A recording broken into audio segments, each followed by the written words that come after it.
एक सपना, देश के हर गरीब मजबूर नागरिक को खुद की ज़मीन दिलाने का।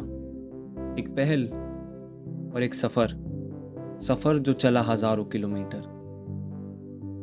आज मैं बात करने वाला हूँ एक ऐसे शख्स की जिनकी वजह से कई लाखों लोगों की जिंदगियां बदल गईं। विनायक नाराहरी भावे, या जिन्हें काफ़ी लोग आचार्य विनोबा भावे के नाम से भी जानते हैं। नेशनल टीचर ऑफ इंडिया, एक ऐसे इंसान जो कई लोगों के लिए और आने वाली पीढ़ियों के लिए सीख बने। विनोबा जी ने जय जगत का नारा हमें दिया और वो महात्मा गांधी के बाद उनके आध्यात्मिक उत्तराधिकारी बने। विनोबा भावे जी ने एक मूवमेंट चालू करा, मूवमेंट जिसका नाम था भूदान मूवमेंट, जिसने लाखों गरीब और दलित लोगों की जिंदगियां बदल दी।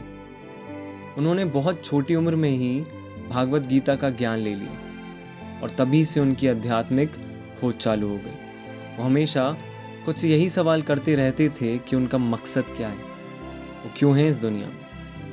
फिर एक दिन जब वो इंटरमीडिएट का एग्ज़ाम देने मुंबई जा रहे थे, उन्होंने किसी अखबार में महात्मा गांधी की स्पीच पढ़ी और वो उससे इतने प्रभावित हुए कि सब छोड़कर महात्मा गांधी के शिष्य बनने चल गए। अब जब महात्मा गांधी को पता चला कि उन्होंने अपनी पढ़ाई छोड़ दी और प्रण लिया है कि कभी शादी नहीं करेंगे और अपना पूरा जीवन मानवता को समर्पित कर दिया, तो गांधी जी ने उन्हें अपना उत्तराधिकारी बनाने का फैसला किया। अब आते हैं भूदान मूवमेंट पर, जो आचार्य विनोबा भावे जी ने 1951 में शुरू करी थी। पर उससे पहले जानते हैं कि इसका आइडिया कहाँ से आया। तो आचार्य जी एक बार तेलंगाना में थे। वहाँ के हरिजन अपने लोगों और परिवार के लिए कुल 80 एकड़ ज़मीन की मांग कर रहे थे। उनका कहना था कि अगर उन्हें ये ज़मीन मिल जाती है तो वो उस पर खेती करके पहले तो रोज़गार पाएंगे और साथ ही अपने घर वालों का पेट भर पाएंगे। अब उनकी ये मांग थी गवर्नमेंट से, मगर गवर्नमेंट से ज़मीन मिल पाना था मुश्किल। तो भावे जी ने गांव वालों से एक अनुरोध किया कि अगर उनमें से कोई जो ज़मीन दान करने की क्षमता रखता है आगे आए तो इन सबका भला हो जाएगा। तभी एक अमीर ज़मींदार जिनका नाम था रामचंद्र रेड्डी आगे आए और उन्होंने 80 के बजाय अपनी 100 एकड़ ज़मीन दान कर दी।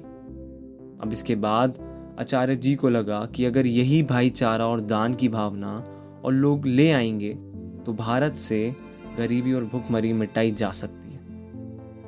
और इसी बात ने आचार्य जी का हौसला और बढ़ाया और उन्होंने शुरू किया भूदान मूवमेंट।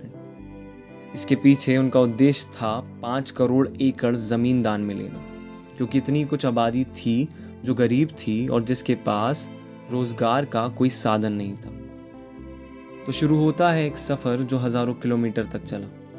आचार्य जी गांव-गांव, शहर-शहर गए, कई ज़मींदार और अमीरों से मदद मांगी, उनसे आगे आने को कहा और कई आगे आए भी। कईयों ने उनकी मदद करी। अब इसमें हैदराबाद के नवाब भी थे और राजस्थान के राजकुमार भी। सब ने अपना अपना योगदान दिया और 20 साल की इस मूवमेंट में, जिसमें वो लगभग 58,741 किलोमीटर पैदल चले, आचार्य जी को काफ़ी दान मिला, मगर वो अपने लक्ष्य 5 करोड़ तक नहीं पहुंच पाए। मगर उन्हें 44 लाख एकड़ ज़मीन दान में मिली। और ये भी कोई छोटा आंकड़ा नहीं, एक इंसान का मकसद जिसकी वजह से लाखों लोगों की जिंदगियां बदल गई। आचार्य विनोबा भावे जी ने अपने जीवन में कई किताबें लिखी और लोगों को प्रवचन दे के सही रास्ते पर चलने की सीख भी दी। ऐसा बताते हैं कि उन्हें अपने इस मूवमेंट की वजह से एक बार चंबल घाटी से भी गुजरना पड़ा और उस वक्त चंबल घाटी बेहद खतरनाक थी। वहाँ बहुत से डाकू थे। जब आचार्य जी वहाँ से निकले तो उनके दिए हुए प्रवचन से सारे डाकुओं ने सरेंडर करने का मन बना लिया। वाकई आचार्य विनोबा भावे जी का मकसद बहुत बड़ा था और वो अपने मकसद को पूरा करने में भी काफ़ी हद तक कामयाब हुए। अब हमें भी इन्हीं की तरह बिना किसी लालच, बिना किसी मतलब लोगों की मदद करनी चाहिए।